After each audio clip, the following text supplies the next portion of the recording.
այսօր ես 31-ի 50 տեղամասում եմ Գյումրիում։ Այստեղ մասնակցությունը բավականին բարձր է, 1096 ընտրողներից արդեն մոտ 300-ը ընտրել են։ Ուղղակի այստեղ կա մի խնդիր, քանի որ կցված է զորամասը, զինվորներին բերում են ընտրության եւ շատ ուղղորդված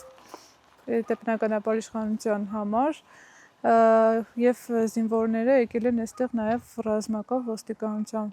ուղղորդմամբ։ Նկատել ենք, որ իրանք պարտադիր ընտրելու են 16-ին, որովհետեւ քվեաթերթիկները թերթում են, մեկը մյուսին հարցնում է, թե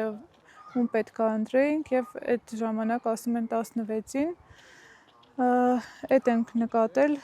ուրիշ խախտումներ չկան այս պայթրությամբ, որպես այդպիսին, որ կարելի է օրենքով իրան խախտում անվանել, բայց անկախ դիտորդները, մեր նշումները, երբ որ մենք ամեն քվեարկողը նշում ենք մեր մոտ, որպեսզի համեմատենք սարքից դուրս եկած թվերը եւ մեր վստահված անձած նշած թվերը, այդ արձանագրում են որպես խախտում, բայց ինքը ընդհանրապես որպես խախտում չէ։